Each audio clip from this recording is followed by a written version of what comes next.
BJP అంటే అదొక మతోన్మాద పార్టీ, లేదంటే ముస్లింలకు వ్యతిరేకమైన పార్టీ, వాళ్ళ అభివృద్ధిని నోచుకొని పార్టీ అని చెప్పి ఈ రకంగా మాట్లాడుతున్నారు. ఎందుకు ఆ రకంగా ఎందుకు పోర్ట్రేట్ అవుతుంది? పొద్దున్న లేస్తే సామాజిక అసలుకి మిమ్మల్ని అడుగుతున్నా, మీరు ఇన్ని సంవత్సరాల నుంచి భారతదేశంలో ఉన్నారు.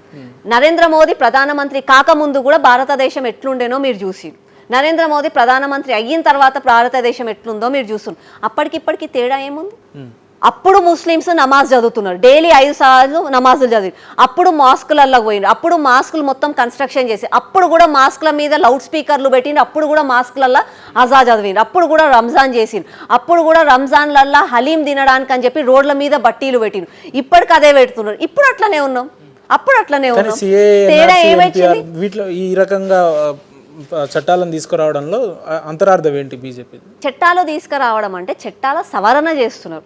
ఉన్న చట్టాలు అప్పుడు ఎవరైతే ఓటు బ్యాంక్ పాలిటిక్స్ కోసం, అపీజ్మెంట్ పాలిటిక్స్ కోసం ముస్లిం ప్రజలను, పేద ముస్లిం ప్రజలతో పాటు భారతదేశంలో ఉన్న వాళ్ళందరినీ కూడా మోసం చేసిండ్రో అట్లాంటి కాంగ్రెస్ నాయకులు చేసిన తప్పులను ఇప్పుడు మేము సవరిస్తున్నాము.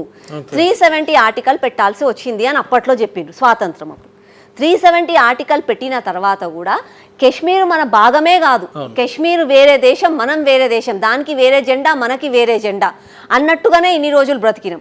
కాబట్టి ఆ సవరణ తీసేసి సవరణ చేసి భారతదేశంలో ఒక అంగం కాశ్మీర్, భారతదేశంలో కాశ్మీర్ వాళ్ళు కూడా ఒక భాగం, వాళ్ళు కూడా మన వాళ్ళే అని చెప్పి తీసుకొచ్చిన చట్టమే 370 ఆర్టికల్.